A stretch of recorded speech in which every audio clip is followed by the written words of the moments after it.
ভারতের বিদেশমন্ত্রী ডক্টর জয়শঙ্করের কাছে ধাক্কা খেয়ে এবার পাগলের প্রলাপ বকতে শুরু করলেন বাংলাদেশের পররাষ্ট্র উপদেষ্টা তৌহিদ হোসেন।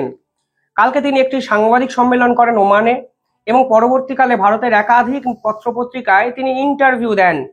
এবার ইন্টারভিউতে নিজের দেশ ছেড়ে ভারতের কি করা উচিত এবং ভারত কি করতে পারে এই ধরনের একাধিক জ্ঞান তিনি বিতরণ করেছেন। দেখুন, জ্ঞান দিতে তো আর পয়সা লাগে না। এই তৌহিদ হোসেন দিনের পর দিন বাংলাদেশের পররাষ্ট্র নীতিকে একদম তলানিতে গিয়ে ঠেকিয়ে দিয়েছেন। আপনারা যদি দেখবেন আমেরিকার সাথে সম্পর্ক বর্তমানে বাংলাদেশের খারাপ, সুইজারল্যান্ডের সাথে খারাপ, জাপানের সাথে খারাপ, ইউরোপীয় ইউনিয়নের একাধিক দেশগুলোর সঙ্গে খারাপ এবং সর্বোপরি ভারতবর্ষের সঙ্গে তো খারাপই। একমাত্র পাকিস্তানের মতো মৌলবাদী এক রাষ্ট্র, তার সঙ্গে পররাষ্ট্র নীতি ঠিক করার জন্য আমার মনে হয় বাংলাদেশের এই মুহূর্তে কোনো বিদেশ মন্ত্রী দরকার নেই।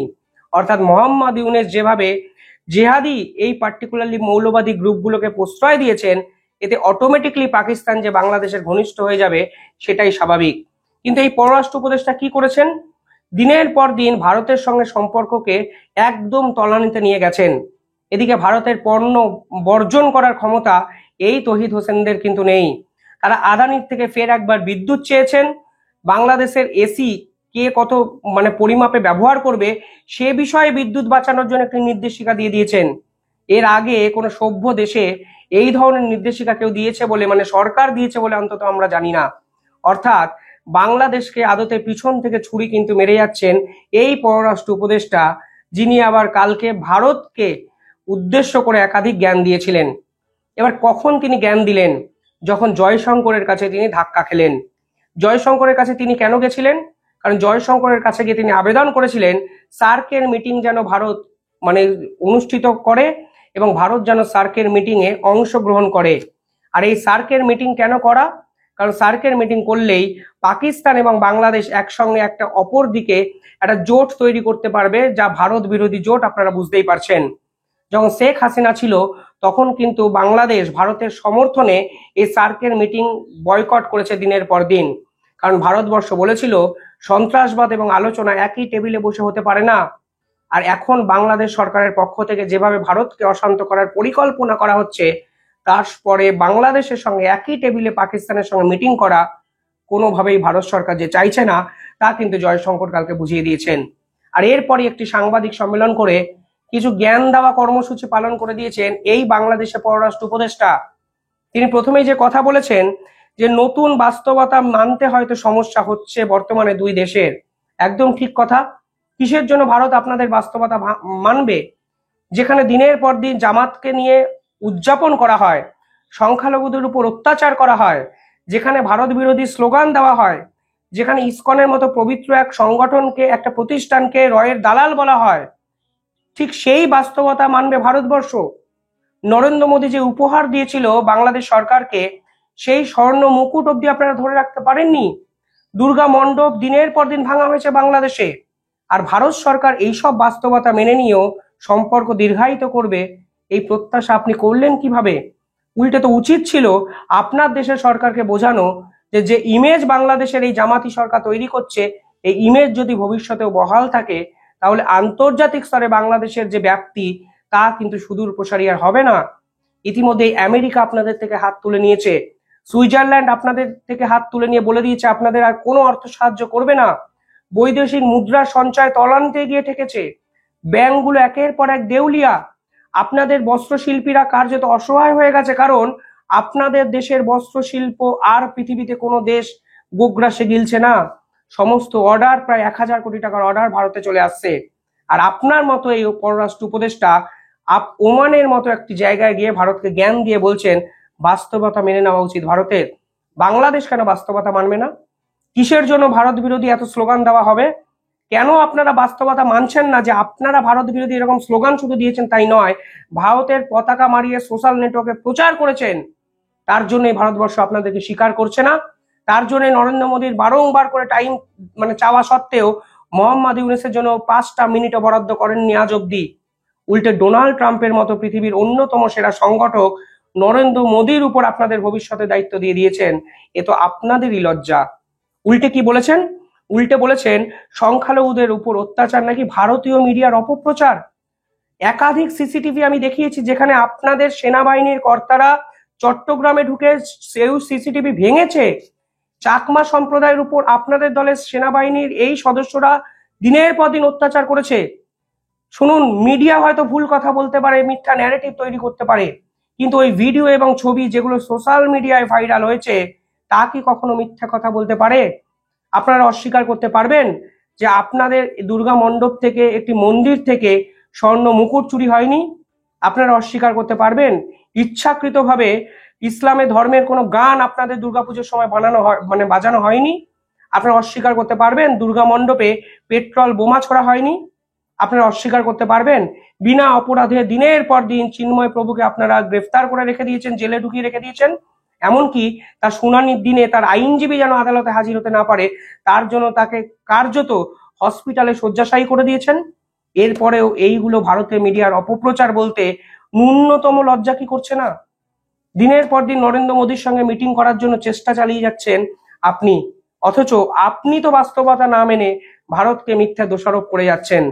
আমি সত্যি অবাক লাগছে আপনার মত মিথ্যাবাদীকে আপনাদের দেশের বিদেশমন্ত্রী বা পররাষ্ট্র উপদেষ্টা ঠিক কিসের জন্য কোল লজিকে বানানো হলো, যিনি পররাষ্ট্র নীতি সম্পর্কে কিছু জানেন না।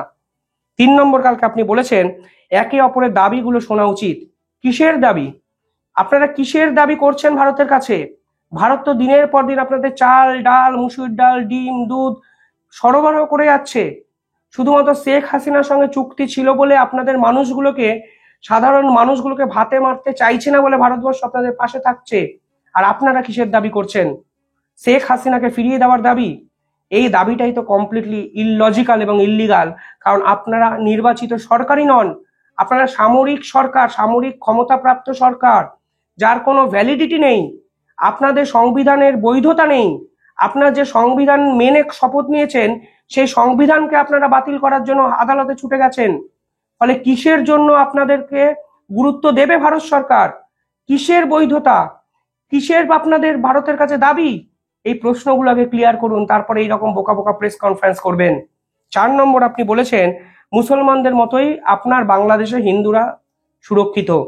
আমার মনে হয় না এই ভিডিওতে আমার আর ব্যক্ত করা উচিত হবে যে আসলে বাংলাদেশে হিন্দুদের বর্তমান অবস্থা ঠিক কি। যারা বাংলাদেশ থেকে দেখছেন তারাই হয়তো ভিডিওর কমেন্টে বলে দেবেন। আমাদের ভিডিও রিচ ইচ্ছা করে বাংলাদেশের এক পক্ষের শ্রেণীর রিপোর্টে কমিয়ে দেওয়া হয়েছে, মানুষের কাছে আমাদের ভিডিও পৌঁছাচ্ছে না। কিন্তু আমি দৃঢ়ভাবে বিশ্বাস করি যারা এই ভিডিও দেখছেন তারা মানুষের কাছে আমাদের ভিডিও শেয়ার করে আমাদের চ্যানেলটিকে সাবস্ক্রাইব করে পৌঁছে দেবেন। অর্থাৎ দিনের পর দিন যেভাবে আন্তর্জাতিক মিডিয়া আপনাদের বিরুদ্ধে সরব হচ্ছে, এবার আপনারা গ্যাং লাগিয়ে পাল্টা মিডিয়ার গণতন্ত্র রক্ষা করার বদলে গণতন্ত্র হরণ করার যুদ্ধে নেমেছেন, যা একভাবে আপনাদের দেশের মিডিয়ার সঙ্গেও কিন্তু আপনারা করেছেন। অথচ কালকে আপনারা বলছেন এই সংখ্যালঘুদের উপর অত্যাচার ভারতীয় মিডিয়ার অপপ্রচার, এবং হিন্দুদের মতোই নাকি, মানে মুসলমানদের মতোই নাকি আপনার দেশের হিন্দুরা সুরক্ষিত। মানুষ হাসবে না কাঁদবে আমি জানি না এসব কথা শুনে। পরবর্তীকালে আপনি বলেছেন আদানির বিদ্যুৎ প্রয়োগ নিয়ে আপনি একাধিক কথা বলেছেন। আপনি বলেছেন জেলেদের সঙ্গে দুর্ব্যবহার করা হয়েছে, আপনারা বলেছেন সীমান্ত হত্যা নিয়ে কিছু কথা বলেছে, এবং আপনি বলেছেন কোনো সময় ভারতের সঙ্গে বাংলাদেশের সম্পর্ক সরকার কেন্দ্রিক হওয়া উচিত নয়। আমি দেখলাম বাংলাদেশের মিডিয়া এই খবরটা অত্যন্ত গুরুত্ব সহকারে প্রচার করেছে। মানে আপনি বুঝিয়ে দিতে চেয়েছেন হাসিনার সঙ্গে ভারত সরকার যেরকম সম্পর্ক রক্ষা করেছিল মোহাম্মদ ইউনূসের সঙ্গে কোনোভাবে সে সম্পর্ক রক্ষা করেনি। ঠিকই বলেছেন আপনি।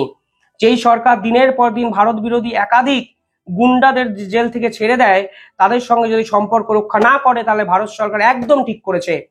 যেভাবে আনসারুল্লাহ বাংলা আপনাদের মানে এই দেশ থেকে জেল থেকে ছেড়ে দেওয়ার পর ভারত বিরোধী স্লোগান দিয়েছে, ভারতের বাংলাকে ভেঙে দিয়ে 7 সিস্টার্সের সঙ্গে যুক্ত করার হুমকি দিয়েছে, যেভাবে আনসারুল্লাহ বাংলা দিনের পর দিন 7 সিস্টার্সকে কেড়ে নেওয়ার হুমকি দিয়েছে, এরপরে আপনাদের সরকারের পলিসিকে ভারত সরকার সমর্থন করবে এ আপনারা ভাবলেন কিভাবে? যেহেতু মোহাম্মদ ইউনূসকে নরেন্দ্র মোদী আজকে বৈঠকের জন্য সময় দিচ্ছেন না, তার জন্য ফ্রাস্ট্রেশনে আজকে এই কথাগুলো বলছেন, এবং বলছেন সম্পর্ক সবসময় সরকার কেন্দ্রিক হওয়া উচিত। আরে যে সরকারকে ভারত গুরুত্বই দেয় না, বৈধতাই দেয় না, সেই সরকারের সঙ্গে বৈঠক, সেই সরকারকে ভারত সরকার মান্যতা দেবে এই আশা যিনি করেন, মাফ করবেন, তিনি ভারতবর্ষ বাংলাদেশের মতো একটা প্রগতিশীল দেশের পররাষ্ট্র উপদেষ্টা হওয়ার যোগ্যতা কিন্তু তাদের নেই।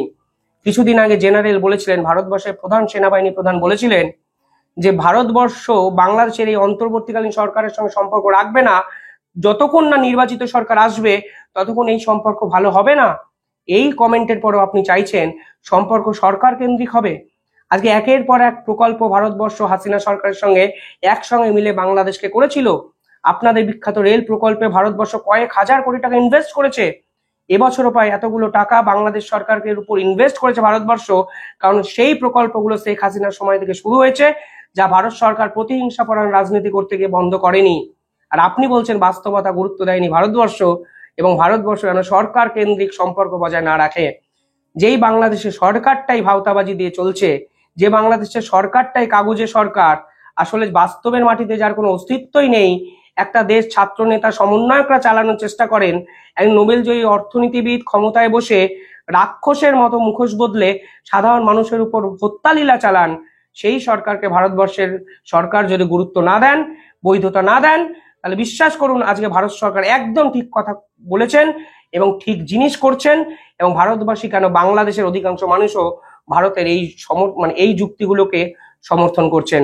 ফলে পাগলের মতো না বকে নিজের দেশের আন্তর্জাতিক নীতি ঠিক করুন, তাহলে দেখবেন এই ব্যর্থতা দিনের শেষে, আপনি ব্যর্থ হয়ে বলেছেন না 6 মাস পর, 6 মাসেও এখনো সম্পর্ক ভালো হলো না, এটা ভারতের ব্যর্থতা নয়, এটা আপনাদের ব্যর্থতা। ভারতবর্ষ আপনাদের প্রতি উদারতা দেখিয়েছে বলে এখনো আপনারা বেঁচে আছেন। চাল যদি বন্ধ করে দেয় তাহলেই আপনাদের দেশের অধিকাংশ মানুষের অবস্থা খারাপ হয়ে যাবে, কারণ মানুষ আপনাদের টেনে হিচড়ে একদম চেয়ার থেকে নামাবে। তাই আপনারা এই প্রতিবাদ করার বদলে, ফালতু অকারণ জ্ঞান দেওয়ার বদলে নিজের আত্মসমালোচনা করে আত্মবিশ্লেষণ করুন, যেন বাংলাদেশের গৌরব আপনারা বাঁচিয়ে রাখতে পারেন। শেখ হাসিনা পরবর্তী সময়, এত অন্ধকার সময় বাংলাদেশে আপনারা নিয়ে এসছেন, সাধারণ মানুষ যখন হাতে হ্যারিকেন নিয়ে রাস্তায় নামবেন তখন আপনারা কিন্তু পালিয়েও বাঁচতে পারবেন না। জ্ঞান বিতরণ ছেড়ে আত্মসমালোচনা করে আত্মশুদ্ধি করুন, এবং আপনারা করবেন এই বিশ্বাস আমার থাকলো। কমেন্টে জানাবেন আপনারা কি ভাবছেন। এই সময় কি নরেন্দ্র মোদীর উচিত মোহাম্মদ ইউনূসকে গুরুত্ব দিয়ে মিটিং করা? এই প্রশ্ন আমি আপনাদের উদ্দেশ্যে রাখলাম। ভালো থাকবেন, ধন্যবাদ।